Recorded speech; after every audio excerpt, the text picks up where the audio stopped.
Start. Let's see. Pablo, I need you to feel welcome too. We are very pleased because Emerging Leaders is co-sponsoring this forum with us. How many of you have heard of Emerging Leaders? Aha. Well, Emerging Leaders is a group of young people in McAllen primarily who really see this as a place where they can live and grow and bring up their families. So, Pablo, you want to give a welcome to Emerging Leaders? Good afternoon, everybody. Thank you all so much for coming out. Really appreciate your attendance. I know this is really important factor, and the fact that you guys are even out here trying to educate yourselves on who to pick, it shows that you care and you're passionate about the future and the direction of our community. So we thank you for that. I'm the president of Emerging Leaders. Basically, like Nedra said, Emerging Leaders is basically a group of I'm at the Futuro thing. That really care and are passionate about where the direction of our community is going.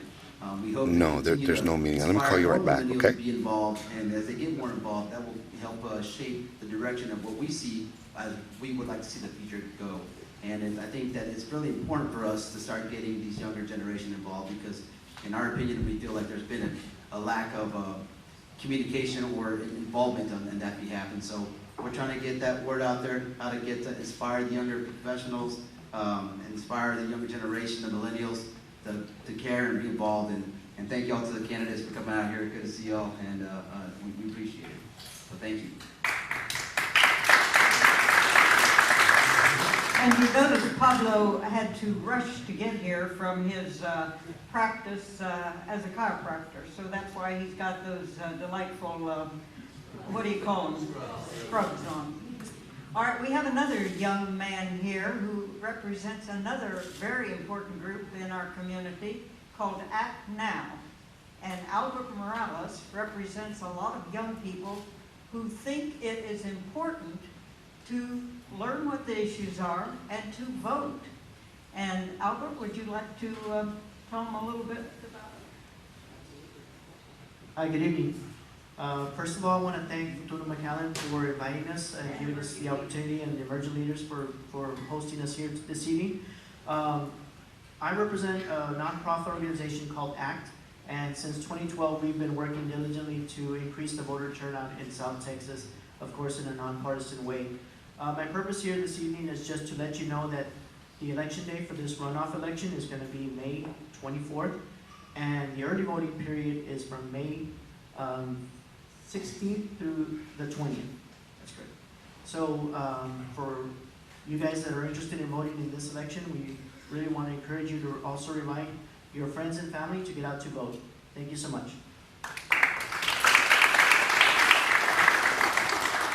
And it would not be complete without another very important to me group of young millennials. How many of you have heard of Code RGB? Well, you better get more hands up than that. Olmo Maldonado, of course, is also, and Mario Lopez back there, are also on the Futuro McAllen board. But they have started a very exciting group, Code RGB. And one of the reasons I'm excited is they are finding a way to get around my problem of trying to decipher your atrocious handwriting to put it into our database. And Olmo,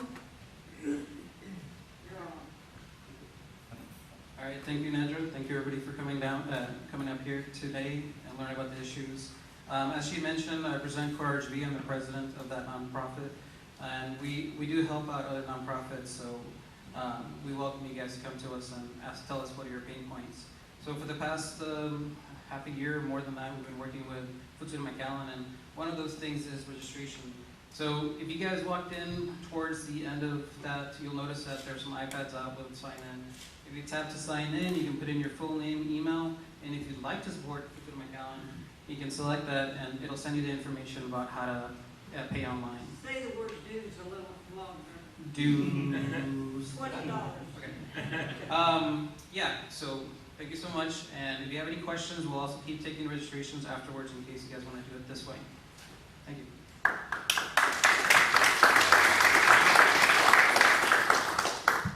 Well, I lost my moderator. I'm here. Oh, there you are. And you are going to also introduce the other race Yes. that is Yes. on the ballot? Yes. And even though they are not going to be speaking, you will take care of that. All right, we're very pleased with our moderator, David Girault. And David, you're on. All right, thank you, Nedra. And again, ladies and gentlemen, welcome to Futuro McAllen and McAllen Emerging Leaders Candidate Runoff Forum this evening. I appreciate all of you having the interest in the future of our community and what's going on with these races that do have a runoff. As Nedra mentioned, in addition to the two races featured here, there is also a runoff race for the position of chairman of the Hidalgo County Democratic Party, and we do want to acknowledge Rick Godinez, who's one of the candidates in the runoff, is here. Good evening, Rick. Welcome, and thank you for being here. And his opponent, David Garza, I believe is his name, is, I don't believe, made it this evening. Is that correct? Okay. Well, wanted to also infer anything you'd like from that. But we do, Rick, thank you for coming out to support the candidates from your party that are here tonight. And we also did want to acknowledge that is another race on the ballot in addition to the two Democratic Party races and one Republican Party race we have tonight. A few housekeeping matters just to fill you all in. Number one, if you were here in January, we had 3 media or community panelists. Our third panelist, Monica Weisberg-Stewart, unfortunately has taken ill and was not able to be with us this evening. We will certainly miss Monica's thoughts and insight and questions, and we hope that Dave and Davis will be able to hold up under the additional strain. I'm sure Dave will. I have my doubts about Davis, but yes.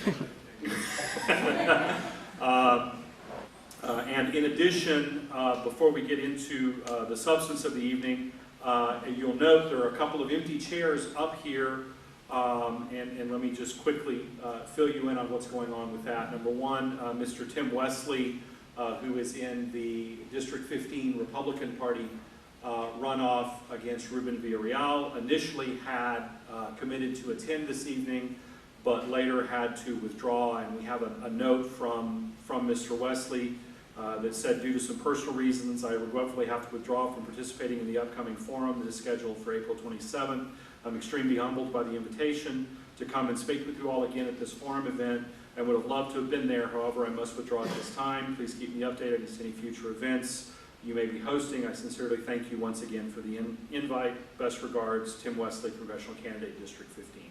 So we appreciate Mr. Wesley's communication with us and informing us that he's not available. And then, Did I tell you that? yes, you did. So I'm good. I got it, Hendra. Thanks. The other empty seat up here is Judge Contreras. He will be with us this evening. He had another commitment late in the afternoon in another part of the area and is on his way here. And so we have agreed to adjust the timing of the panel. We're going to take the District 15 race first and have the questions for that group, and then move on to the District Court race in order to allow Judge Contreras the opportunity to get here and participate. So we do appreciate him working his schedule so that he could be here this evening. With that, we are basically ready to move forward. We'll be following a similar format that we followed in January, and that is we have a round-robin list that I have put together that will be alternating questions from the panel so that each panelist has an equal opportunity to submit questions to the candidates. The one slight difference is that in rounds 1, 2, 4, and 5, we have structured in time for a follow-up question. So the candidates will have 1 minute to answer the initial question presented by the panelists, by the media panel, and then if the media panel wishes to ask a follow-up to that, the candidate will then have an additional 1 minute to respond to the follow-up question. That will be in rounds 1, 2, 4, and 5. Round 3 will not allow follow-up questions. And we will follow that same format for both the judges race and the congressional race. As we move into the congressional race, you'll recall, if you were here at the last event, I mentioned to you, and just to remind you, Congressional District 15 stretches from Guadalupe County, which is the Seguin area in the north, meandering more or less down 281, kind of off to the west for a little bit, and then back into Hidalgo County, and covers probably about 50% of Hidalgo County, most of the northern portion, and then a middle sliver down to Westley and kind of along the Mercedes and Westley along Interstate 2, and then into McAllen, and then in the far McAllen area, actually all the way down to the international border, with the Laredo-based district and the Brownsville-based districts kind of bookending that on either side.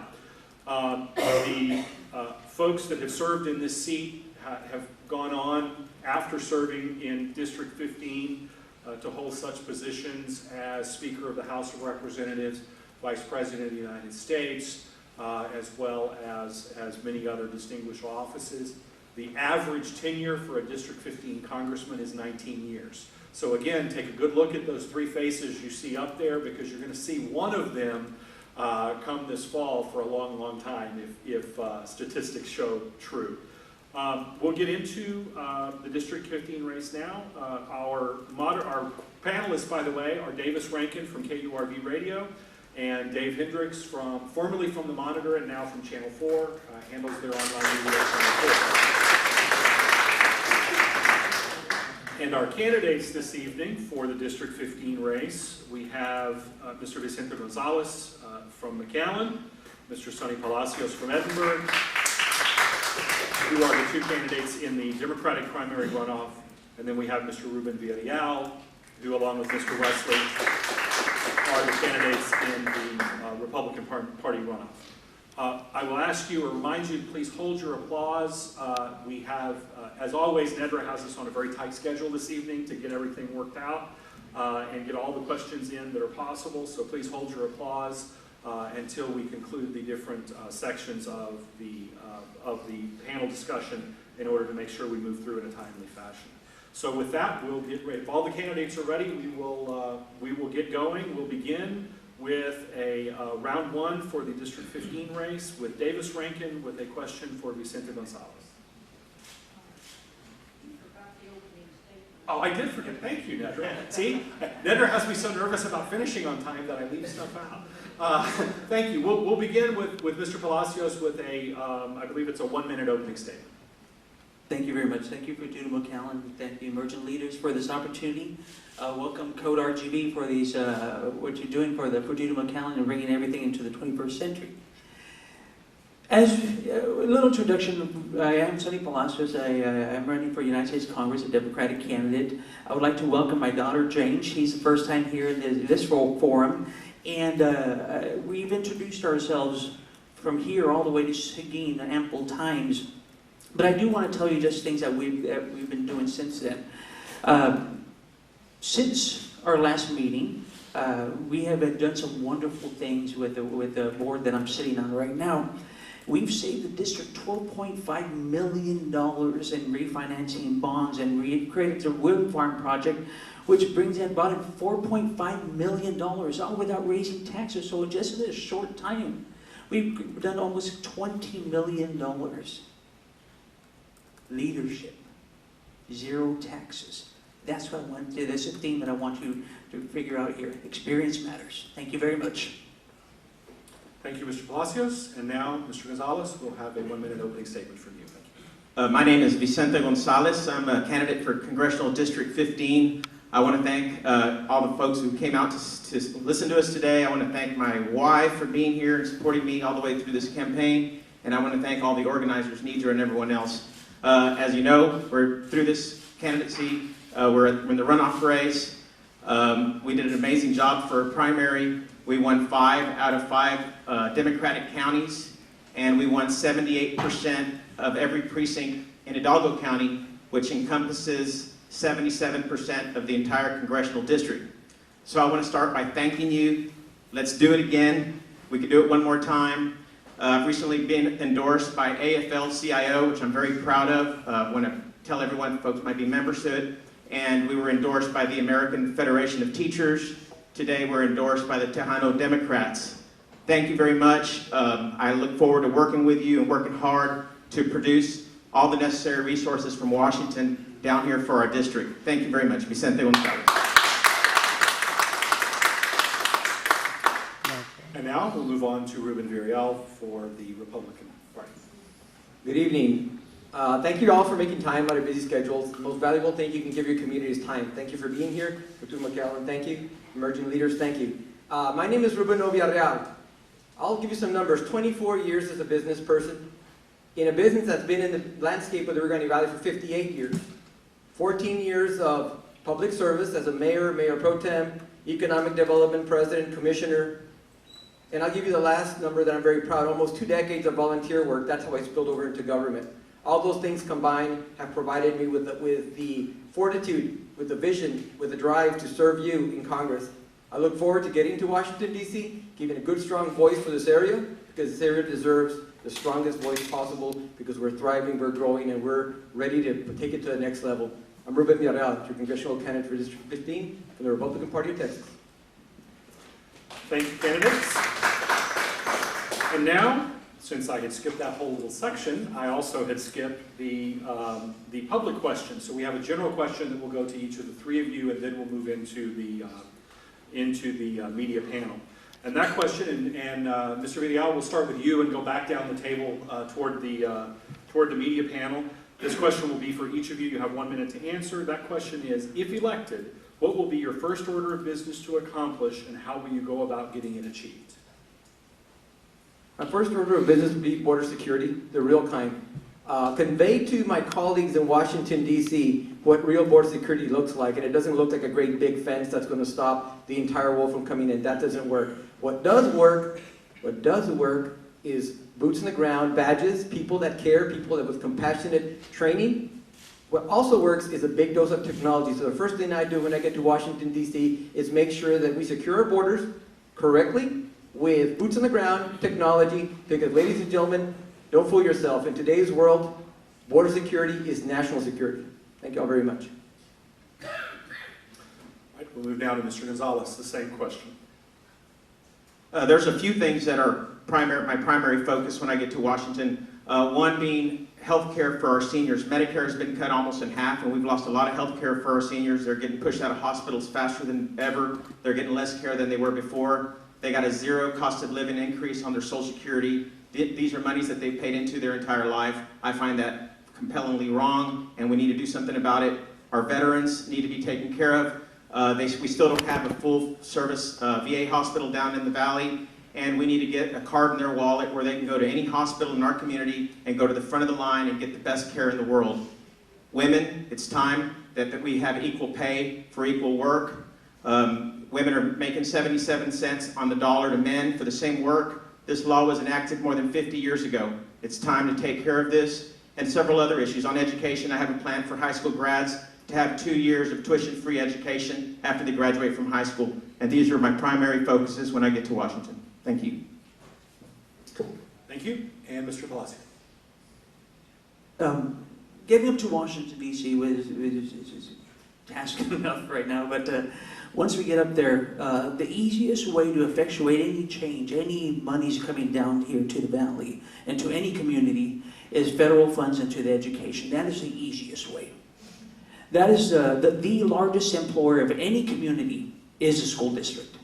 The largest employer out of any community, I'm going to say it again, is a school district when it comes to teachers, when it comes to employees, when it comes to students. So the easiest way to effectuate change is to bring more federal funds into the district.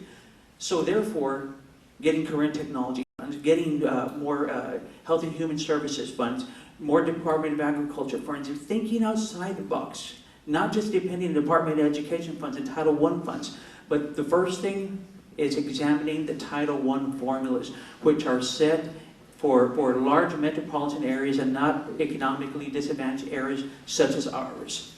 That is the first thing I would work on. Thank you very much. Thank you, candidates. And now we're ready to move into the media panel. I apologize again for getting ahead of myself. We'll begin with a question for Mr. Gonzalez, asked by Davis Rankin. Mr. Gonzalez, you just said that you want to provide 2 years of tuition-free education for kids who graduated high school. How are you going to pay for that? How much do you think it's going to be? That's a great question. And the fact is that high school graduates earn an average of $18,000 to $24,000 a year and are in a 10% tax bracket, so they pay an average of $2,000. But with just 2 years of education or technical training, if we can turn them into plumbers or electricians or give them a trade, they go to the $50,000, $60,000 a year range, and they go from 10% a year to 20% a year, and they go from paying $2,000 a year in taxes to paying 10 to 12. And we recover 100% of our investment in the first 2 to 5 years of them in their working life. We have another 40 years of them working and paying more into the tax system. We have a more educated workforce so we can compete globally at a better scale. And at the end of the day, the right thing to do is educate your population. Thank you very much. Davis, do you have a follow-up question on that?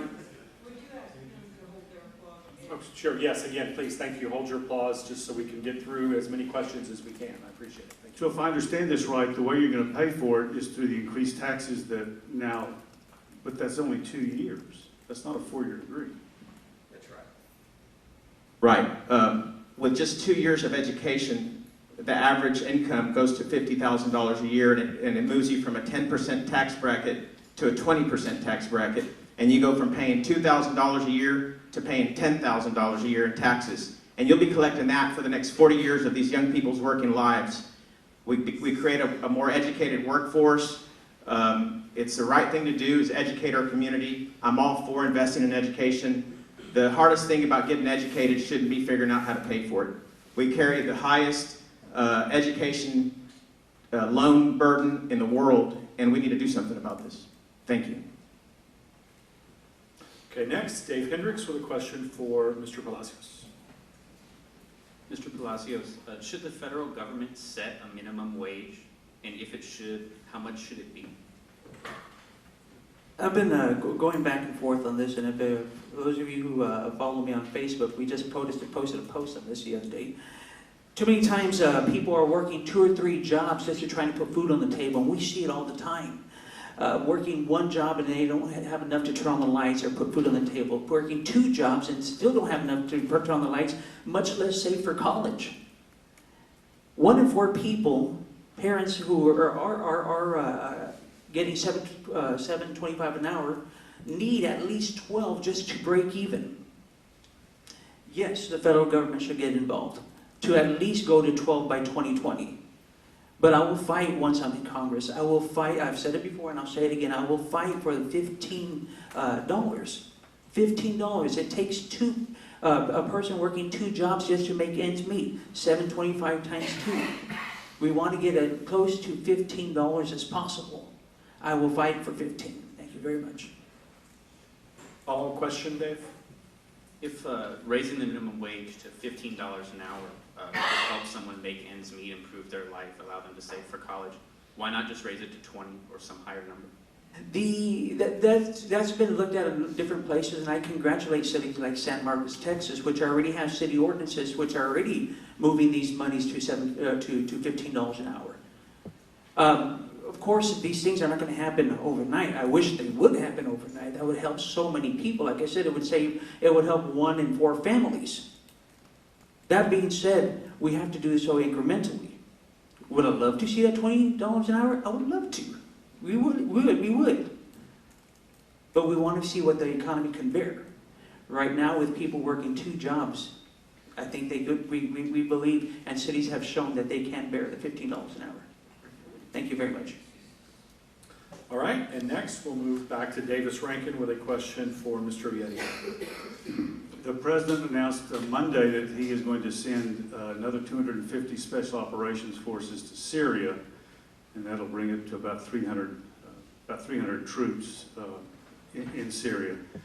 He has also staffed up a little bit in Iraq. These are about faces from his behavior when he first became president, pulling people out of there.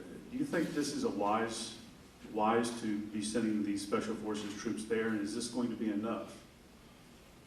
Whether it's enough is a question that's to be answered by our military specialists. Now, do we need a military presence there to initiate and to eliminate the threats we have globally? Yes, I believe we do, based on what I've read and what I know. What numbers, Davis? I'm not going to pretend to be a specialist in world affairs, but I will tell you this. The specialists that exist, I was talking to some veterans last night who served in Iraq and Afghanistan, and they were very clear to me that the intelligence on the ground is there, that the options that are given to the commander-in-chief are various, and he must choose within that structure. I would encourage our commander-in-chief and or our federal government to use whatever is necessary to penetrate these bad guys, eliminate them from this global threat that we have called terrorism, and the most we can possibly do is listen to our military leaders, act swiftly, act promptly, and act with a mission. And the mission is to bring peace to this world. Follow-up question, Davis? Nope? All right. All right, that concludes round one of the questions. We'll move quickly on to round two. With round two, we will begin again with Mr. Gonzalez, this time with a question from Dave Hendricks. Mr. Gonzalez, since October, you've loaned your campaign $1.65 million. That's roughly twice as much as every other candidate on the Republican and Democratic side combined, their total spending. Why have you loaned your campaign that much money? Well, I always say I don't apologize for spending my own money that I earned myself. It takes money to run a campaign efficiently and professionally. I don't apologize for that. And I've always said, and I agree with my opponent who said you can't buy an election. You cannot. If you can't warm your people's hearts and minds to your ideas and your ideology, they will not vote for you anyway.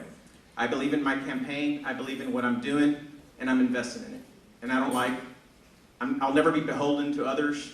I rule my campaign, I rule my life, I rule this idea of going to Congress. I'm here for the people of District 15. There won't be a special lobby group or a family or a corporation who will control my vote. Thank you. Follow-up question? Please, again, ask you to hold your applause. The reporting deadline, the last one was on the 31st. Have you loaned your campaign more money since then?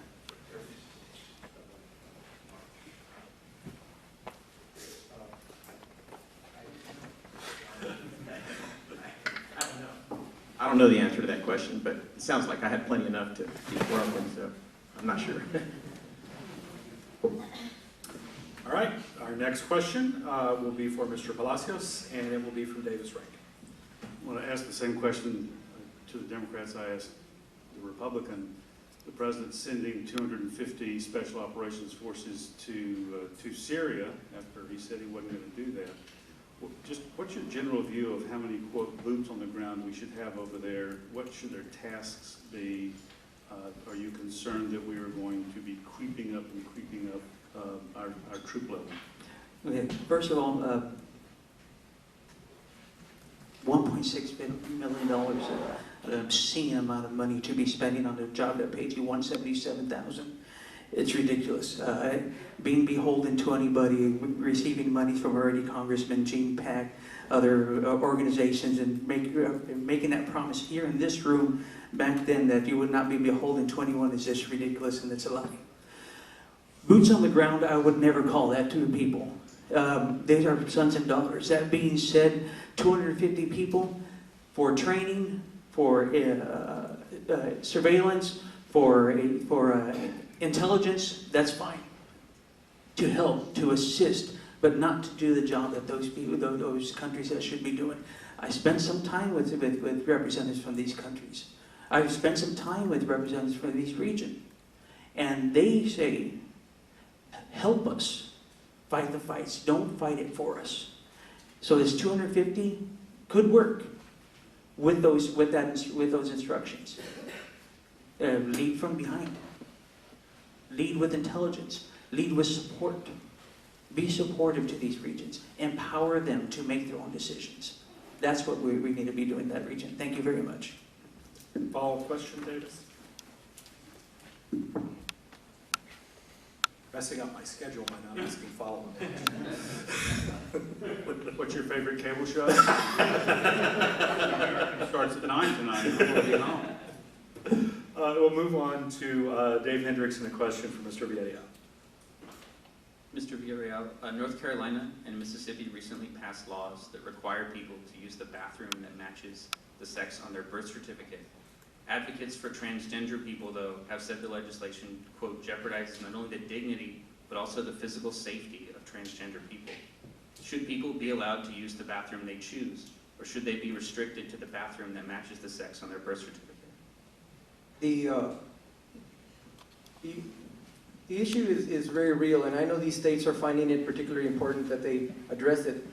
The way you handle this is you have a ladies' room, you have a men's room. You also have something called family restrooms that are quite common nowadays. I think that if businesses really want to effectuate a change that's going to come over time, that they invest in having family restroom facilities that are used for handicap, that are used for a handicapped person who's cared for by their spouse who happens to be a woman or a man, whatever the case may be. I think the answer to this, and I give you some thought, is that you have to encourage businesses to build more family facilities that are unisex, that can be used by anybody, and don't go out there and cause an unnecessary stress level on a mother or a father or an uncle or an aunt that wants to worry about their children's well-being. I think it was a little bit mishandled, so I think the answer to that is create a facility that is unisex, that anybody can use, not so unlike some of the things that we've done with American Disabilities, but it's done over time.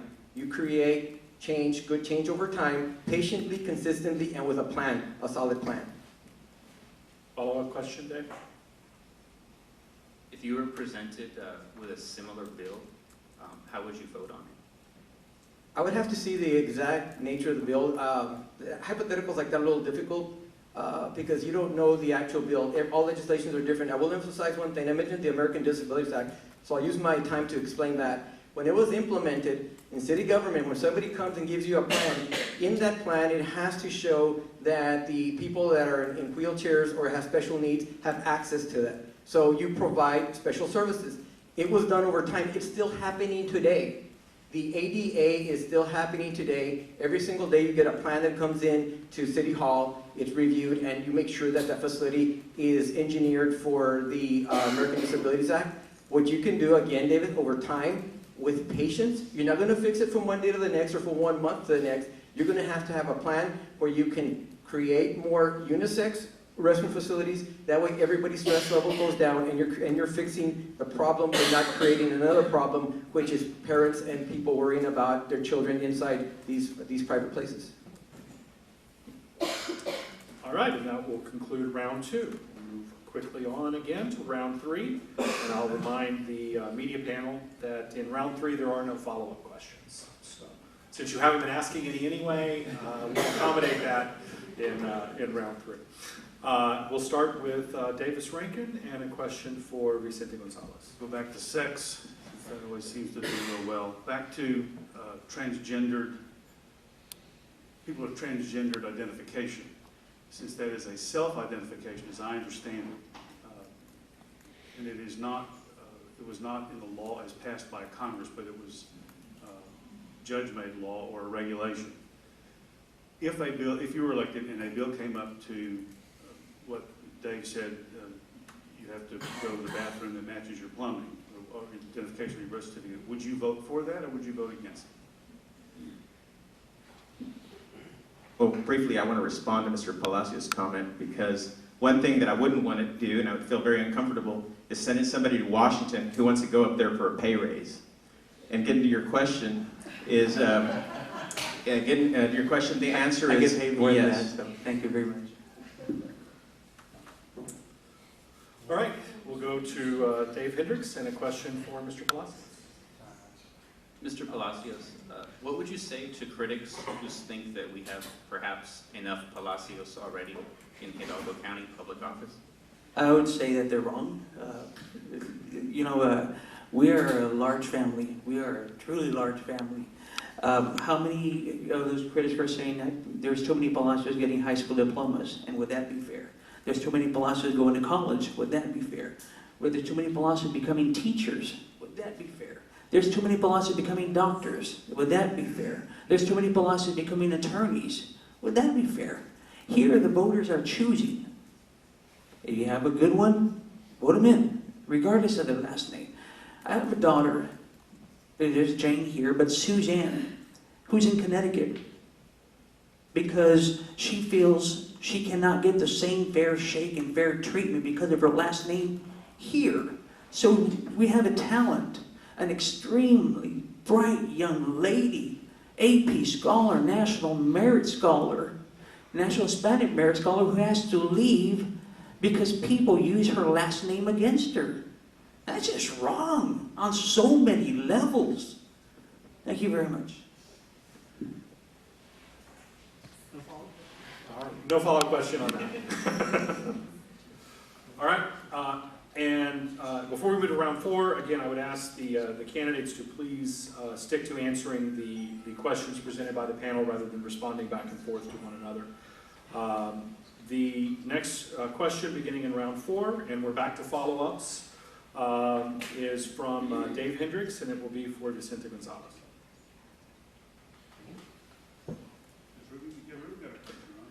Oh, I'm sorry. No, I'm sorry. You're right, Davis. You get one for Ruben. I'm getting ahead of myself again. I'm sorry. So, Davis, it's a question from you for Ruben.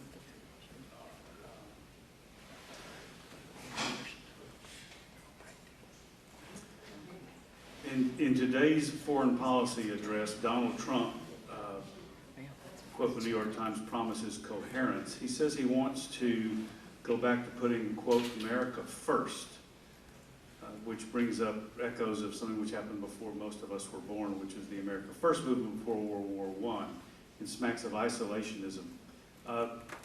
If he's the nominee for the Republican, I mean, what's your view of this America First, renegotiating in essence our relationship with allies, making them pay more money for their protection and less, so it's less money we have to pay? That's you. I'll just say that you don't have to worry about me throwing barbs at anybody because my guy's not here. So make sure. Foreign policy and Donald Trump. Donald Trump, he obviously is a Republican. He hasn't been very forthcoming with a lot of his views. So yes, I caught some of that talk. The thing about foreign policy and what we need to make sure, in my view, this is not a Trump view, this is not a Cruz view, this is a Villarreal view, is that we have to embrace our allies. Who are allies in this world?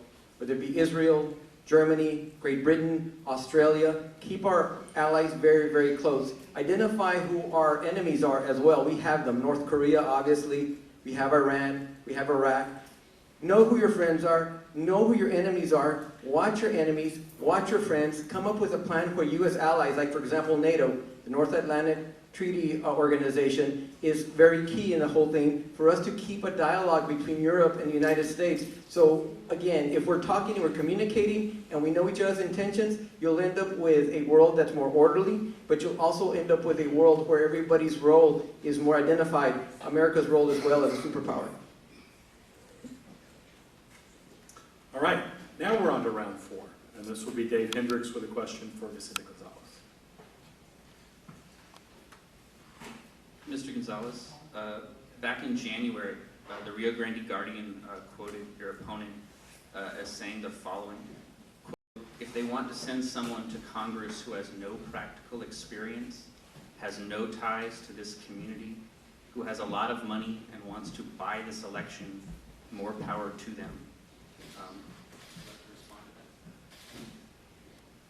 Well, that article didn't say that it was me. He didn't mention me, but if he did, he's absolutely wrong. I have plenty of ties to this community. I've been practicing law in this community for almost 2 decades. My amazing wife was born and raised in this community. All my investments are in this community. My taxes are paid in this community. All the people I love and care about are in this community. And once again, I'm invested in my belief that I'm the best candidate for this seat, that I can do the best job for our people. I've been fighting for working families for 20 years. I've taken on the largest corporations across the country in the courtroom and in the boardroom, and I've won there, and I intend to take that same fight to Washington, to the Capitol, to bring the resources that we deserve for our area. And that's the way I feel about that. Follow-up question? Okay. Moving on then, we'll go to Davis Rankin and a question for Mr. Palacios. Let me ask you the same question I asked Mr. Gonzalez. If a bill in Congress came before Congress that would forbid essentially the legal recognition of transgendered people, such as being forced now through regulation and judge-made law. Would you vote for that or against that? That's simple. I'd vote against it. Take out transgender. They're people. Equality matters across the board. I don't need 60 seconds. Thank you very much. Follow-up question, Davis? They're people. I have an argument to make. No, no question, Your Honor. Thank you. Thank you. All right, then Dave Hendricks, a question for Mr. Villarreal. Mr. Villarreal, since your opponent is not here, what is the most important difference between you two? A ton of experience versus very little. I mentioned a little bit on my introduction what I've done in my life. I spent 25 years involved in some way in city government and government overall, regionally. The number one thing that we have different is my experience versus his. He has a profession, I have a profession, but I also have a passion. My passion has been government. I never got paid a red cent for anything I did in public service. Did 14 years at all those different levels. It wasn't about money. It was about giving back to the community. When you say give back, create results, positive results. I did that in my town where I was a mayor. I'll give you the best example. For example, we had no parks program. We created a parks program. We expanded our fire departments, our police departments. We've paved 85 to 90% of our roads. We created a wonderful environment for the community to prosper. So I specialize in building communities. That's what I do. That's what I've been doing for 20 years. And that's what I'll take to Congress when I get there. The vision and the know-how on how to build communities from the ground up. Follow-up? Do you think your opponent is qualified to be a congressman? You'd have to ask him. I know I am. You'd have to ask him. I know I am. I've served this community on multiple levels. Let's talk about education now. When South Texas College was born in 1993, I was there.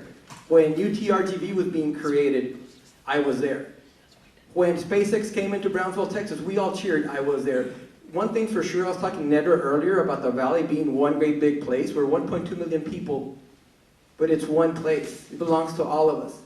And if we think regionally as a region, as the communities binding together and finding what's strong in all of us, you're going to end up with a region that will excel everybody's expectation, and it will provide jobs, it will provide opportunities, and it will provide an environment where families can thrive and excel in ways we never imagined possible. But it takes that regional approach that comes from the experience of being in government.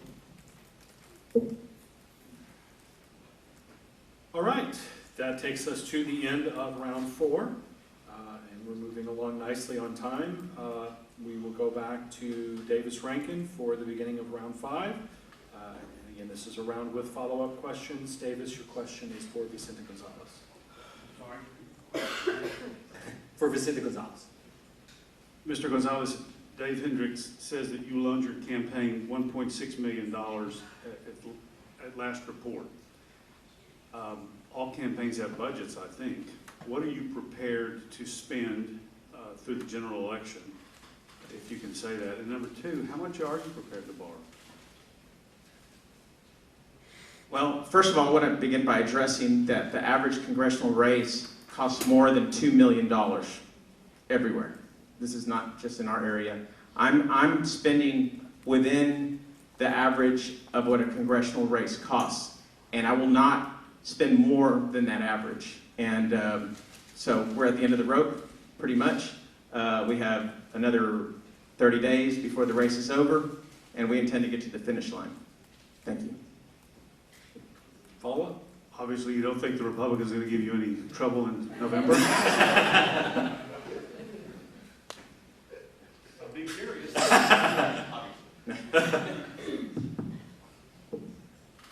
Okay, we'll go on to Dave Hendricks and a question for Mr. Palacios.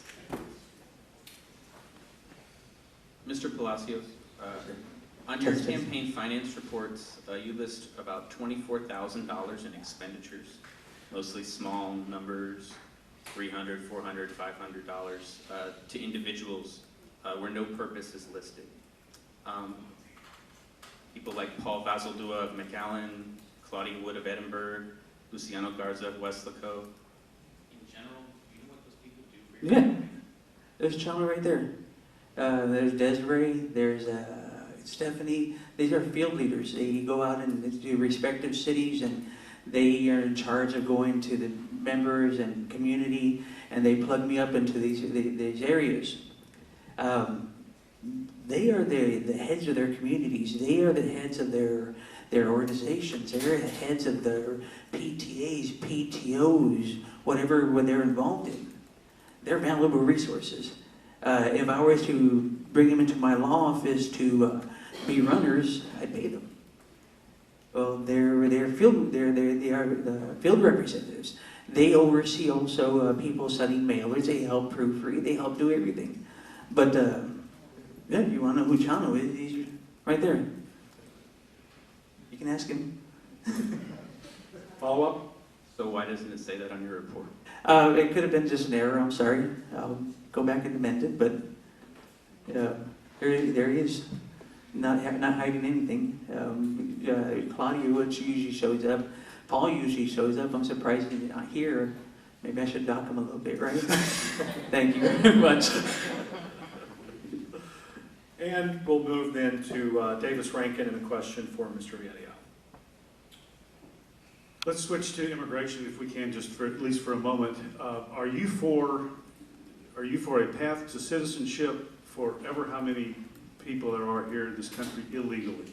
Because the number I've heard is as high as 40 from not crazy people. Or a path to some sort of legal status which would not allow citizenship.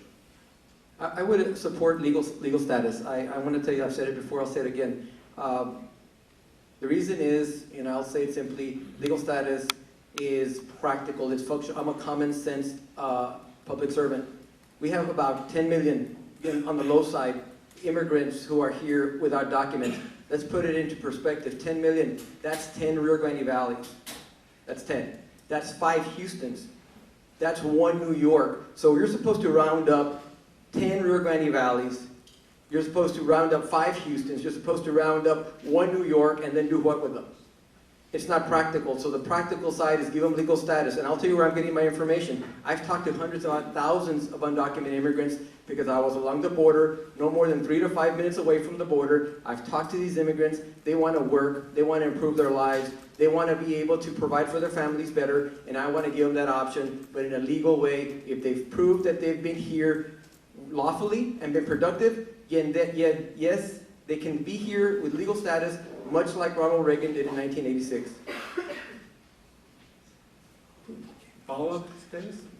Does that mean you would not allow then the ability to become a citizen? That would be off the table as it is with something? I at this point, Davis, I will tell you that I don't see that as something that's an option, and I'll tell you why. They broke the law. And when people say amnesty, there's a sense of forgiveness. You're forgiving something. You're forgiving a fine. You're going to be you pay your fine and you're not forgiven. But the thing about it is here they came in illegal. You have people that have been waiting for years, going the front door, using the proper way, and they're the ones that deserve the most benefit. They're the ones that deserve to say, yes, I want to be a citizen. Yes, you can. So in my eyes, these people came in unlawfully. They knew they came in unlawfully, and they're going to understand that there's consequences when you didn't use a proper way. But at the same time, I do want to embrace these people that have been here in a productive manner. Many already exist in our communities, many do, but allow them to thrive and work within our system so they can keep on being productive and being a part of our community, because we are a melting pot, and the melting pot has to proceed. That's how I see our melting pot proceeding. Nedra, with your permission, if I can exercise some moderator discretion here, we've actually moved quite a bit ahead of schedule. So I think we have time for one more round if I get your thumbs up on that. You're doing great. All right, then, and that's with me actually putting everything in and not skipping stuff. So, we'll go to round 6, and I think we have time for follow-up questions on those. So we'll go back to Dave Hendricks with a question for Vicente Gonzalez. Surprise, Dave, make up one more question. I was actually hoping you were going to do that. Mr. Gonzalez, on your campaign finance reports, it says that so far during the primary, from October until March 31st, you spent more than $128,000 on what the reports call door-to-door get-out-the-vote services. Are those politiqueras, or what is that? Absolutely not. I'm very proud. We have canvassers. We have an amazing canvassing team. We've knocked on $100,000 up until our primary election. We've talked to several 100,000 people, door to door, face to face. We've spread our message. We've communicated our ideas, and that was a great part of the success of our campaign. Thank you. Follow-up question on that, Dave? No? All right. Then we'll go on to Davis Rankin with a question for Mr. Palacios. Within the lifetime of some people in this room, there was a poll tax in Texas. You had to pay the poll tax to be able to vote, and it was certainly considered to be discriminatory, and it was doing away with the hallmark of the civil rights of the Rio Grande Valley. So we don't have a poll tax, but in some venues we have what I've heard referred to as the instructed ballot. That is, the law allows someone who does not know how to work the computer to ask for help. It's been reported and it's even been litigated that in some venues, people who did not ask for help and who were college graduates got the help whether they wanted it or not. Is this, what's your view of this practice? I don't know of any Democrat who's ever condemned it, and certainly there's been no attempt to end it. What would you in Congress to end this practice if you think it needs to be ended? But those are abuses of the voter assistance and VAWA and things like that. Whenever I think of the programs like that, it's used to, those are used to help people with disabilities who cannot walk or cannot see or cannot hear, whatever their disability may hinder them from voting. And when that is happening, being a parent of a disabled child, I am furious when I hear things like that. People abuse the system to manipulate the system. That's how political it is. That's the true thing. So you're not going to find those in campaign finance reports. I mean, they pay them with soft money. That being said, I would help reduce that practice. If somebody's caught manipulating the vote that way, they should be prosecuted. They should, I was repeating again, if somebody's caught manipulating the vote that way, they should be prosecuted. That is a dirty, dirty practice, and I'm ashamed that is prevalent down here. Follow-up question? Thank you. See, now I don't get to do my job. I'm sorry, go ahead. All right, we'll go back to Dave Hendricks with a question for Ruben Villarreal. As our moderator brought up earlier, congressmen who represent this district have usually served for a fairly long period of time. Our current congressman missed more votes during the current Congress than any other congressman in the United States. What assurances can you make to voters that if elected, they'll show up for work? Track record. Ladies and gentlemen, I was a previous public servant elected official. I worked every single day. I would spend my mornings in City Hall, and then I would go to my business afterwards. I did that for 14 years straight. You can go to my computer and ask everybody. I worked every day. I was on call 365 days a year, every single day. I slept with my phone very close by my side, and believe you me, during the central immigration crisis of 2014, my phone would ring at 1, 2, and 3 o'clock in the morning because of movements of people, big movements of people. I got called every single time. I was available to my police department, my fire department. I would even direct traffic during emergencies. In the capacity of a public servant, a real one, you'll grab a push broom or you grab a ballpoint pen, whatever gets the job done. I am a hands-on, work all the time, show up for work every single time. And I will tell you, if you look at my record so far and showing up to these forums, I've been to every single forum in the runoff race. Can't say that about my opponent, though. I'll show up to work because it's in my nature. I know how to work hard. Follow-up? No? All right. Very good. Well, thank you, candidates and panel, for your questions. We will now allow each candidate a time for summary. And again, I think, let me look here, we're still well ahead of schedule, so if you'd like to take 2 minutes for summary statements rather than 1 minute, we can accommodate that as well. So we'll begin with Ruben Villarreal for his summary remarks. Thank you very much. Again, congratulations. Thank you for your time being here. Change can be good or bad. Let's talk about improvement. And if you look here, yes, we are part of the formula for improvement. Hopefully we are. But look around you, look at the chairs next to you, look behind you. The real impetus for improvement is right in those chairs.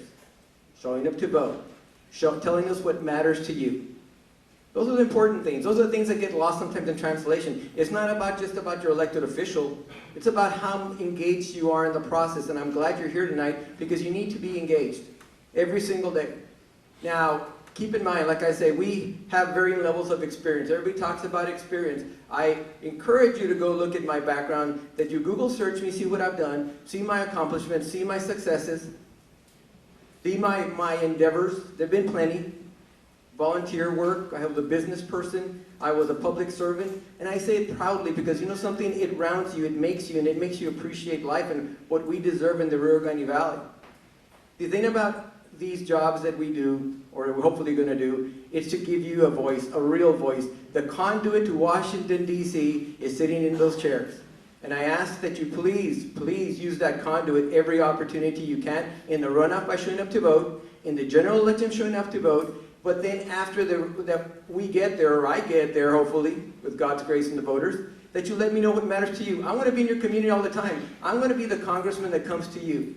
You're not going to have to look for your congressman, because I've been doing that in communities for decades now. You're going to see more of it. I ask you that you believe in this country, that you believe in this state, that you believe in each other, because achievement and success is a plan that takes experience, takes drive, takes hard work and dedication. But it also takes your involvement by letting us know that you're watching us and hold us to a very high level of success, a very high level of integrity. Ladies and gentlemen, I've done that for 14 years, and I only look to escalate that level of integrity and truth. My name is Ruben O, Villarreal, your congressional candidate for District 15 from the proud Republican Party of Texas. God bless Texas, God bless America, and God bless you. Thank you, Mr. Villarreal. We'll move down the table to Mr. Gonzalez for 2 minutes. I want to thank everyone who showed up tonight, and once again thank the organizers. This is an amazing event for us to get to know everyone. I can see a lot of my supporters out here. I want to thank you. I want y'all to know that as your representative, I will have my door open. I'm open to the issues. I'm open to new ideas. I was born and raised poor. I made my own money. I know I get ridiculed for spending it, but it's my own money. I earned it. I went to school on student loans and worked hard all my life. And I've taken on the largest monsters in the world, the largest corporations, the largest insurance companies, and have brought them to their knees in order to succeed, in order to put my clients where they should be. Where they were wrong, I made it right. And I intend to take that same fight to Washington to assure we get our fair resources. And I continue to say, we're not asking for handouts. We're asking for our fair share of the American pie. I know how to fight, and I know how to win. I've been doing this all my life. Given the opportunity to represent you in Washington, make no mistakes about it. I'll be bringing those resources home. I'm the most qualified guy to bring that fight, take that fight to Washington and bring the results back home. I have ideas to combat their Social Security cuts and our not increases in our Medicare cuts. I have ideas for our high school graduates to be educated. I have ideas for pre-K and Head Start programs to be fully funded. I have ideas for our vets to finally have that full service medical hospital. And for women, it's time. It is time. We've been talking about this for over 50 years. Equal work equals equal pay. Under my watch, that's what we'll be fighting for. Vicente Gonzalez, thank you very much. And lastly, we move to Mr. Palacios for his 2-minute final remarks. Oh, thank you all thank you to McAllen, emerging leaders for this opportunity. Ladies and gentlemen, experience matters. It really does. It truly does. It's not enough to say, I plan to do this, and I plan to do that, and I've been doing this, and I've been doing that, when it really doesn't matter and you're getting your cut. If that's the type of experience that they're going to take to Washington, then I don't want it. I don't want some congressman that's going to take 40% of what they're going to bring down home. Or going to refer these things to other attorneys that are going to be doing that. That's ridiculous. But if his ideas, like there was asked earlier regarding education, how would he pay for it? And he said raise taxes. That's the first time he talked about raising taxes. The hospital district. See, I'm not saying Mr. Gonzalez is wrong for or right for supporting the hospital district. The fact that he doesn't know why he wants to support this 25-cent tax. Just shows that he has the lack of foresight. If I ask for a tax in a school board for 2 cents, I have to justify every one of those pennies to the public. None of that has been shown here. But yet he supports it. $85 million a year of it. And those are conservative numbers. If that's the type of lack of foresight he's going to take to Washington, then no, sir. Not with my vote. Experience matters. Experience matters when it comes to investing in education, bringing those CAPE monies down, bringing those monies down for Title I funds, bringing those monies down for our Department of Agriculture. Healthcare. These are the fights that we've been fighting for. I've been fighting for on the front line. Women's health issues. I'm glad you acknowledge that.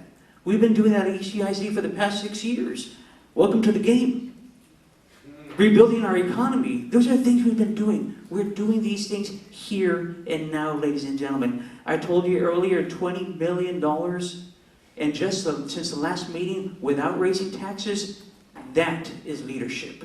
That is leadership that counts. Thank you all very much. Stay Palacios.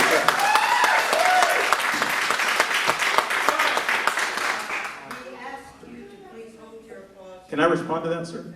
Actually, that concludes our section of the program. So There is no tax increase with the hospital district. You just got to read the law. No offers, man. No offers. All right, that concludes our section of the program regarding Congressional District number 15. I have read them. Thank you, candidates, for your time. Thank you for your input. Now, thank you to all of the candidates for your time.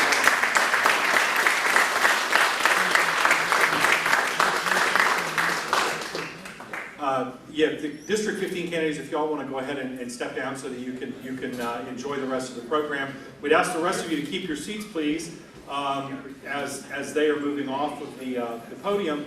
Unfortunately, I've been informed by NEDRA that Judge Contreras will not be joining us this evening. He's been detained, apparently. So what we'll do is, I guess, move to a little bit more informal approach, since we don't have to do the whole back and forth by candidate. And just Dave and Davis will invite you to have a little bit more informal dialogue with Ms. Rodriguez-Betancourt. I will mention, as we're moving to this part of the program, that this race is for the judge of the 449th District Court.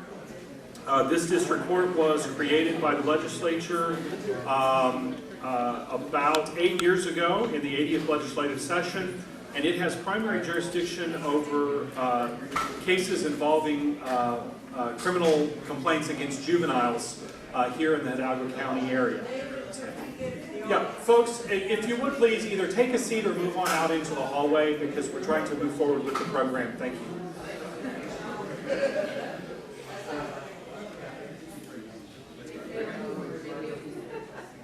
Thank you. So as we moved into this race, this is the other runoff on the ballot. Ms. Rodriguez-Betancourt, of course, is one of the 2 candidates there. So we will, I guess, Davis and Dave, kind of just turn it over to you all for a bit of a conversation with Ms. Rodriguez-Betancourt. Do you want me to do a little Yeah, why introduction? don't you give us a quick overview? Can I take my opponent's time since he is?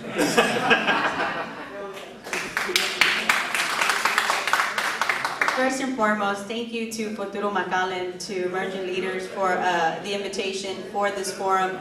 I was really looking forward to it because it's really time for us to talk about the issues. We are in this runoff. We obtained the votes to get into this runoff, so I really wanted the opportunity to address the issues concerning the juvenile, concerning the 449th District Court. So let me introduce myself. My name is Renee Rodriguez-Betancourt. I'm the candidate for the 449th District Court. I was born and raised in Edinburgh, Texas, from 2 wonderful parents who are still migrant workers to this day, very humble, have taught us the lessons of hard work and hard work ethics, and that goes to show because even last night I was working till 12 midnight at a board meeting.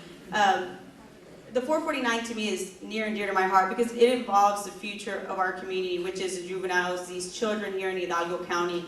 In deciding to run for the 449th District Court, I thought it was time for us to enter into that court and make a difference. And that's what I've been running for. That's what I've been working very hard to do day in and day out since announcing my candidacy for this court.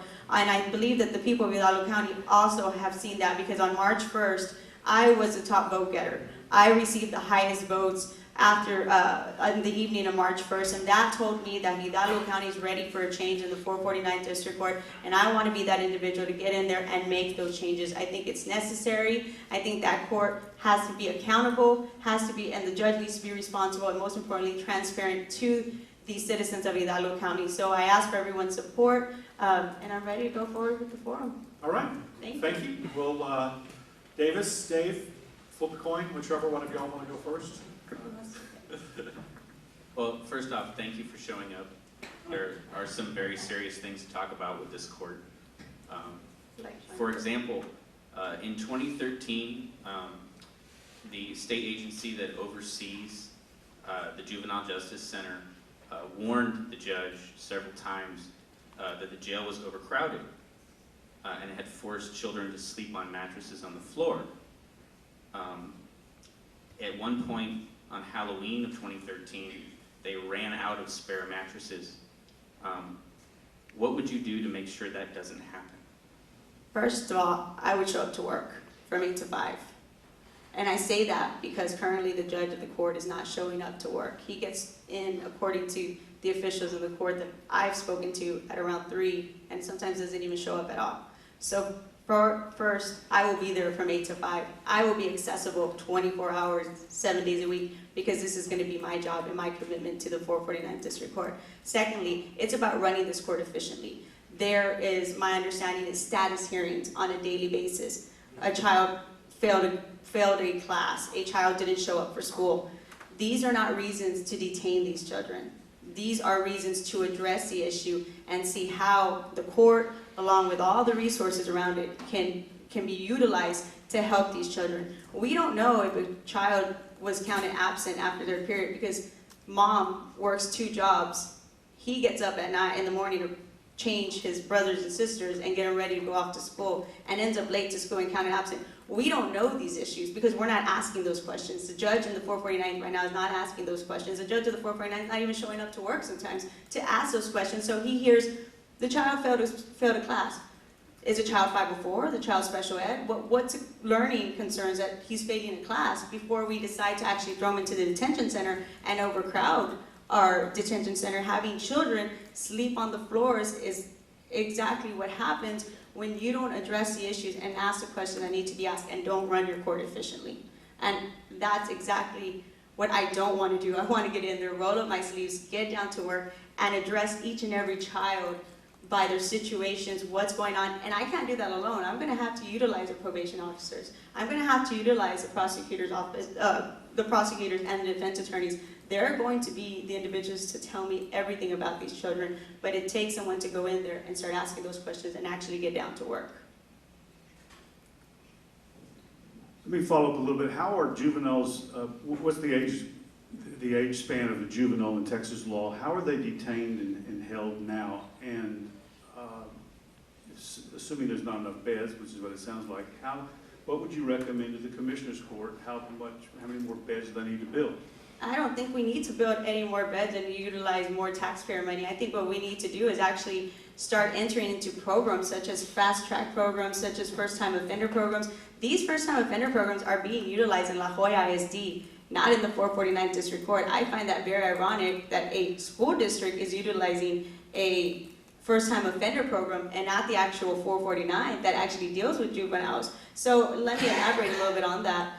Davis, is what a first-time offender program is anyone who shows up to the court that possibly has committed a crime or has been accused of maybe a misdemeanor, A, B, all the way to possibly maybe a state jail felony, depending on the severity of the crime, can be automatically entered into this first-time offender program if they don't have anything on their criminal record or haven't been in the juvenile court before. And so we put them into this program which have phases, and I've met with La Joya ISD individual David Torres, who has actually incorporated this into the district, and they go through different phases, and after they're done, they pretty much get cleared of this charge. And so that utilizing those types of programs is going to allow us to not keep detaining children and overcrowding our detention centers. I don't think there's need for more detention beds.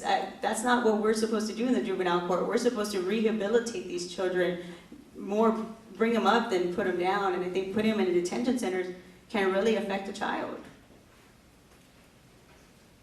So to be clear, you don't think the Commissioners Court needs to worry about spending money to add beds? I think the Commissioners Court can utilize their money on other programs that we can help these children instead of making more beds. I'm sorry, instead of buying more beds, excuse me.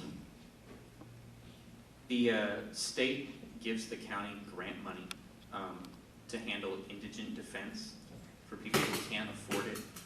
Several years ago, this was a big problem that affected a large number of the district courts. Recently, it's only affected the 449th. At the end of last year, some grant money was withheld from the county because of problems with attorney assignments.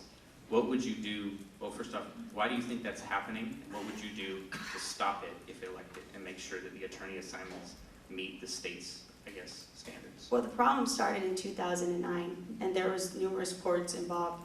But the court that had the biggest record of actually being improportional was the 449th District Court. The commission came and warned them, and warned them, and warned them. And all the other courts acted fast and did what they have to do. Unfortunately, the 449th District Court continued even up to December, when they decided to hold back those funds, continued that practice. And they continued that practice by actually appointing two individuals who, one was his personal attorney and another one who's his personal friend, almost $400,000 in court appointments. It's discouraging because these children walk into a courtroom and really think that they see two other lawyers that are going to represent them. They don't have much of a choice. So what I want to do, Dave, is I want to utilize the indigent defense program. That's why we pay our taxpayer money to. That's what they use our taxpayer money for, to utilize this program to appoint attorneys from the wheel, to make sure that those attorneys are qualified to be placed on the wheel, and then they get randomly selected. So at least the children who have a right to representation can have I don't want to say a selection, but there's a variety of attorneys who are very good attorneys out there in Hidalgo County that can defend these children. And that's what I want to do. I want to put it in the hands of the individuals who we pay our taxpayer money, who utilize our taxpayer money to do exactly that, which is the Indigent Defense Program. And I think it's a great program. I know the director. I think they do a great job, and I think they're the reason that we got our money back, because they actually stripped that power from the judge of the 449th District Court. And so that's when everything got fixed and taken care of, and the monies were released back to Hidalgo County. We follow up, what's in place that would stop any judge, including you, from selecting just a few lawyers, whether personal friends or attorneys or not? In other words, instead of letting everybody have the work, you give the work to a few people. What stops it from happening in the future? Is it the local board of judges? Is it the commissioner's court? It's a local board. It's the commission. The commission is still not. They're still going to keep their eye on us, especially because this has been going on since 2009. But Davis, I don't think that someone should be looking at us. I think as a public official, when you ask to run for office, you ask. It's a responsibility. This is not an opportunity. This is not somewhere to get a pay raise or to become rich. It's a responsibility to the people of Hidalgo County to be transparent and to be accountable. And so really the individual that Hidalgo County elected should be responsible to, if he's going to appoint from the bench, then be equal amongst the appointments and not appoint to just two individuals. So to tell you how it's going to stop, well, the commission's still looking at us. That we're not totally out of the clear. The commission is still going to follow up and check the court appointments as they've been doing since 2009. So there has to be some accountability there from the actual judges, including the judge of the 449th District Court. Does the commissioner's court have a role in this? The commissioner's court, well, no, because the money's coming from it's state funding. So the commissioner's court, they're the ones who kind of bailed the court out, because when they withheld that funding was needed in order to pay those court appointment fees to the lawyers. So that's where the commissioners court come into play as well. So they're not going to want to be utilizing funds that could be utilized in different parts of the county to remedy something that someone did wrong, like in this case, the 449th District Court. The money flows through Hidalgo County to the appointed judges. That's right. Then the Commissioners Court would have oversight, and They you would agree, would have had knowledge of the preferential treatment, And they did have knowledge when the reports came back from the but commission. not before. The commissions were the ones that released the report to Hidalgo County. You know, at the State Commission. Yes, So the Indigent Defense Commission. the Commissioners Court was ignorant of this, even though they appropriate the money. I don't want to say they were ignorant. I think they felt that as an elected official and as a judge who actually has to uphold their ethics was doing what they were supposed to be doing, which was the right thing. In this case, it wasn't happening, and the commission provided a report in 2009 and then provided an update to continue to inform the Commissioners Court and the county judge of what was going on. And so at that point, the Board of Judges did what they had to do to make sure that everyone was properly giving those appointments from the bench Board out. of Judges has, since we're being informal, the Board of Judges has no oversight role in this? They do. I believe that right now, my understanding is Judge Ramon is the one who oversees this, and he was appointed for that reason to make sure that everyone was doing what they were supposed to be doing. Judge, I'm sorry, Judge. Israel Ramon of the Did the Board of Judges, which has its own administrative function, did they have knowledge of what you call preferential treatment? Did they know about it? Before the State Commission called a timeout on it? Since 2009, But not before that? not before that. This court has only been open for 8 years. So the big part of the problem came from the 449th District Court. And that's on reports. I'm not making these accusations. Those are actual documents and reports I can provide to you. Isn't that kind of a clunky system? When we have to look to the state to enforce this? In other words, no one at the courthouse knew this was going on. Nobody. They were all ignorant of it. Or had any kind of role, legal or otherwise role, so they could step in and say, dude, you got to quit being preferential. They had to wait for the commission, which provides the money, to say, we're not going to give it to you because we don't like what's going on. And that's my, I don't know the specifics of that goes to the legislation. Of course, I think the commission reports to the legislator. They talk about what they're doing, how they check, the checks and balances that they use to look at the different counties in regards to their indigent. But what they're supposed to do, I think the Indigent Defense Department is required to report the appointments. And if you go into the commission's website, you can see how many individuals got court-appointed cases, how much, and what court. It's all broken down for you in the website. Now we know what Davis is doing the rest of the evening when he gets home.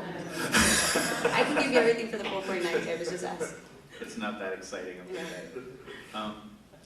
An issue that has come up all throughout the 449th district judge race has been the fact that your brother is the district attorney. If an attorney showed up in your court and said, because of that, I'd like you to recuse yourself, I don't feel comfortable, would you?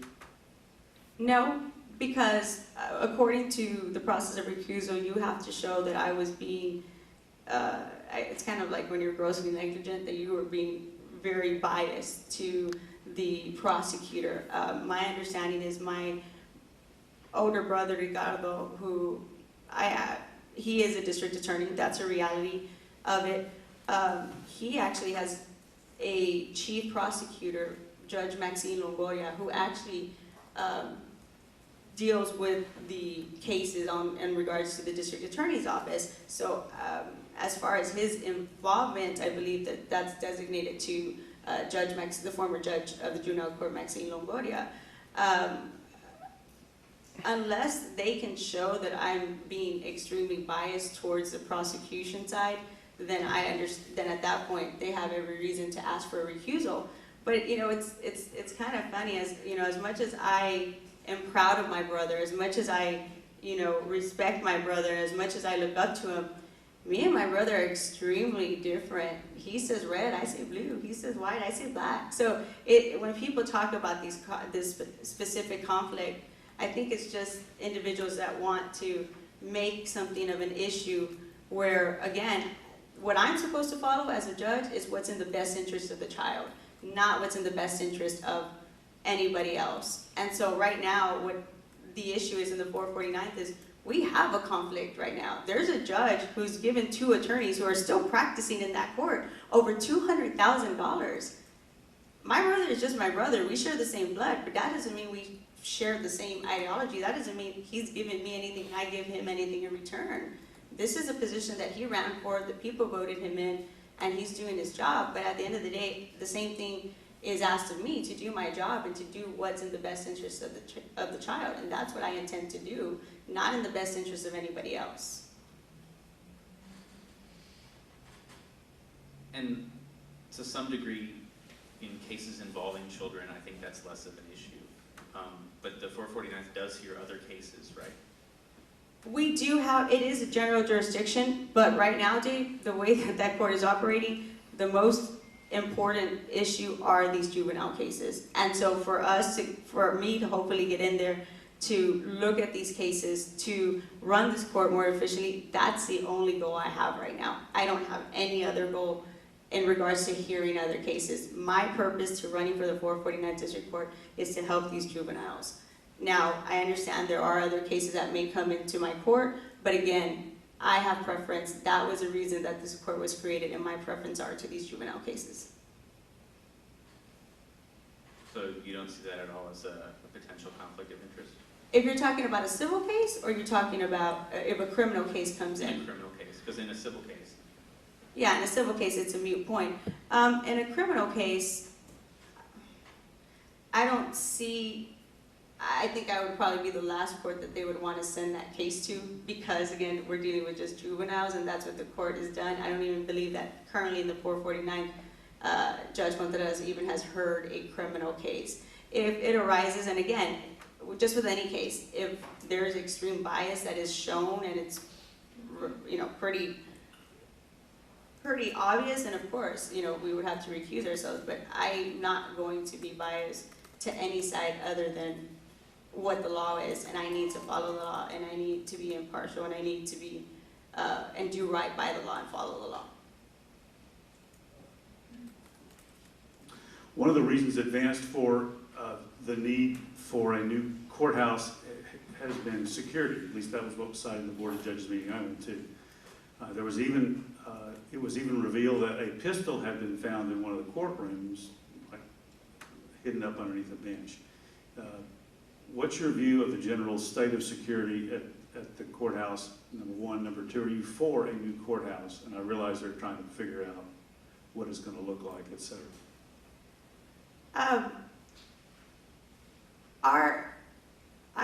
Through this whole campaign, I've compared Hidalgo County to Bexar County to Harris County, specifically in regards to the juvenile courts. I don't think our county is any different than these other counties, other than maybe population-wise.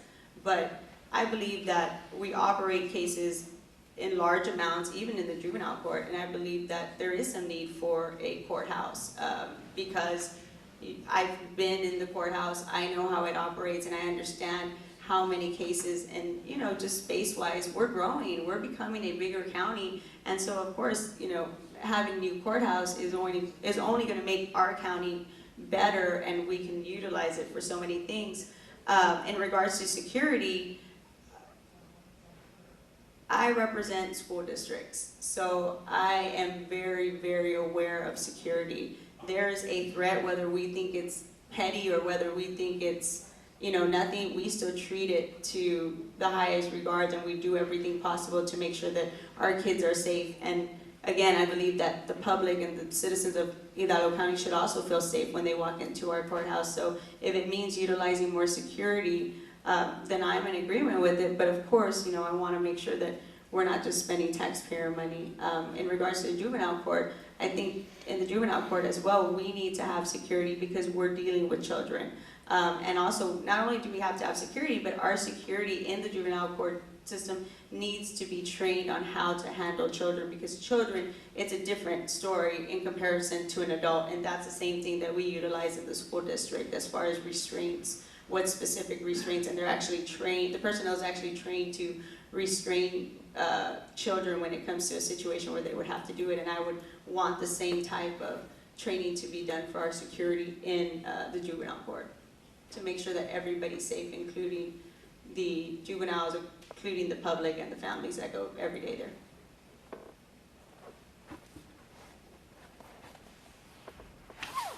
Along with duties in the courtroom, the judges serve on the board of district judges, right? Mm-hmm. And one of the functions of the board is to oversee the county auditor. How do you see the function of the auditor currently? Do you see any need for change there as far as how he's executing his duties? No, I don't believe. I think the auditor, I think everything is running very well. I mean, I do take time to look at the commissioner's court. My husband's actually a city commissioner in Edinburgh, and he's a CPA. So I kind of take my opinions on regards to an auditor and accountant from him, and we talk about it. We have discussions, and so I think the auditor at this point in time, you know, is doing the work that he's supposed to do as an auditor for Hidalgo County. I don't have any issues at this point or any concerns that I think have affected the 449th board at all. The two of y'all kind of look like you're running out of steam over there a little bit. I mean, unless you'll have one or two more burning questions. I know our audience has been very Bernie or patient. Hillary? Do you have an opinion about whether, and I've not heard anybody talk about this, but there's been from time to time, it's been said we need more courts, either district courts or courts at law, which have different jurisdiction. That's all I know about that. But the other side has been that perhaps they're not as efficiently used, which goes back again to people not working 8 to 5. My understanding is if there's a way to compel district judges to work a work day, I've not heard it advanced in the law. That's not to say politically it can't be done. But, do we need more district courts or courts at law in Hidalgo County? As the population is growing, I believe that that's really more of a question for our legislators. As the population is growing, I think, and the census, we have another census, I think at that point in time, we may want to consider more courts. Again, I don't see any difference in our county in comparison to Bexar and Travis County. I think that we're growing leaps and bounds, and so if the population is growing, then of course I think we should have more courts to make sure that those cases are running more efficiently, make sure that we don't have overcrowding of jail, and that, you know, we're doing what we need to be doing and saving taxpayer money. That brings up one point. The previous district attorney, longtime DA, Renee was at war over a biblical generation with the district judges over arresting people through the jail. And there was without getting into the weeds, they sat there a long time at county expense, taxpayer expense. The new sheriff has, at least it's been reported, is moving people more, and the DA want to move them more effectively, get them out faster to save money. Do you have an opinion about how that's going? Any tweaks that you would like to see?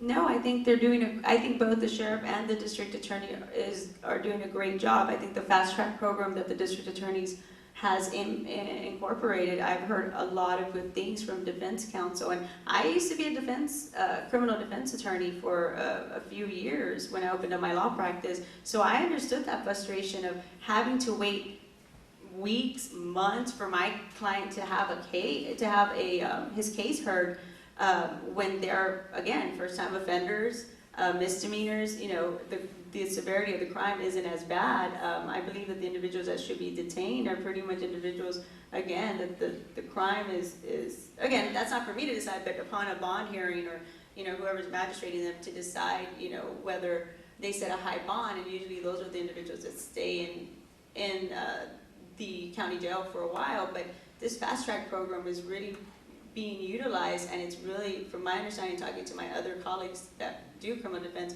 It's working very well. And the clients aren't sitting there for months on a misdemeanor A or misdemeanor B or a state jail felony.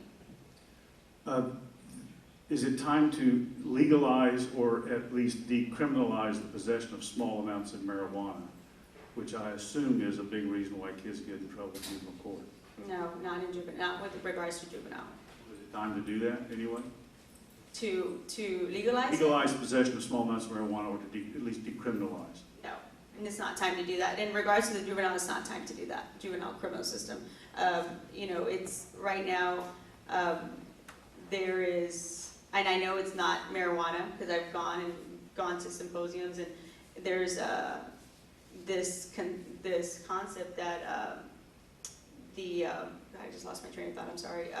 Synthetic marijuana is marijuana, it's not, it's really poison. So right now is not the time for kids to mistake that, thinking, well, you know what, we're gonna legalize marijuana, so let's get into synthetic marijuana, when it really isn't synthetic marijuana, it's poison. So again, to legalize something at this point in regards to the juvenile, it's not beneficial, I believe, at all.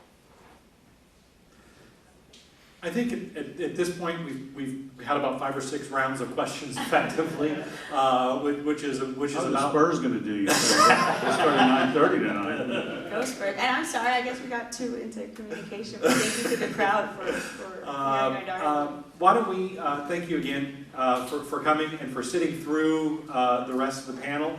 And thank you certainly for your openness and candor for the questions that Davis and Dave have posed to you. I'll let you have a couple of minutes for a concluding statement, and then Nedra and I will have a couple of housekeeping matters, and we'll call it an evening. Thank you again, and again, thank you to Davis and Dave for going easy on me. I'm joking. No, thank you for speaking about the issues that really needed to be addressed, specifically in regards to this court. Again, all I can promise, as a judicial candidate, we're not here to promise anything, but what I do want to tell you is I will be accountable in this court. I will be transparent, and I will be responsible.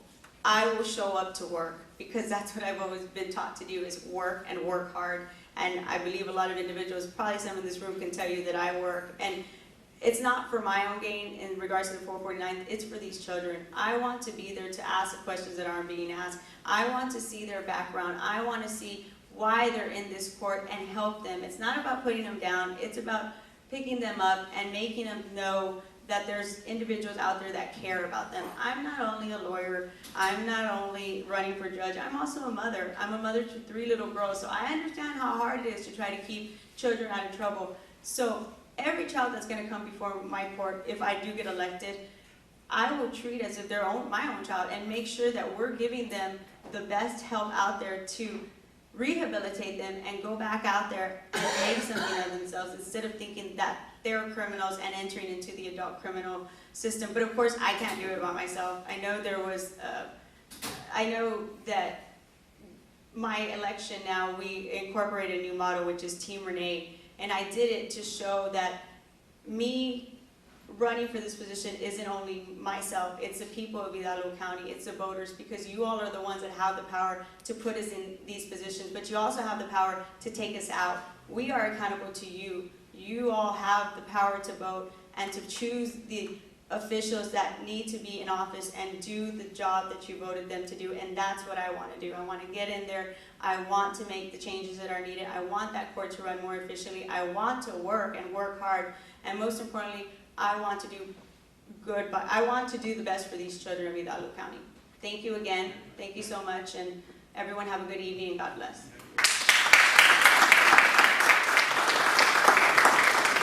Again, Ms. Rodriguez-Betancourt, thank you for your time and your patience this evening. On behalf of Futuro McAllen, I'd like to again thank Dave and Davis for doing yeoman's work this evening with the question panel. Thank you to Mr. Palacios, Mr. Villarreal, and Mr. Gonzalez for attending and for participating in the panel. It's important to our community that we have an informed electorate and then that we follow up on that and get out to vote. I will remind everyone that the early voting for the runoff elections, and I don't have my notes here, Renee. May 16th through the 20th early voting, and then May 24th election day.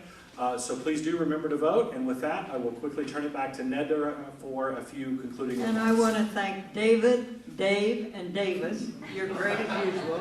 And I want to say again, Renee, how much I appreciate your patience in sitting through the first hour and being so great in the second hour. And thank you for coming out. It's good to know we have citizens who care. Olmo from Code RGB and Futuro McAllen, when can we expect to see this on our website, Facebook, or whatever?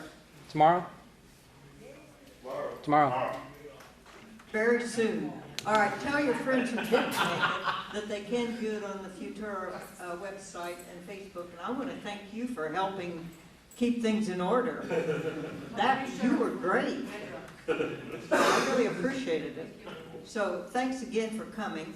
And if you have a smartphone and didn't register on the smartphone, I would love it if you would try to do it. And Mario, wave to him, Mario. Mario or Olmo, either one can show you how to do it, and it will save me so much work on entering data. We're excited about it. Again, thanks. Our September meeting is going to be McAllen ISD, and be sure you put that on your calendar. Watch for the announcements. Thanks again. Bye. Thanks again, and have a great summer.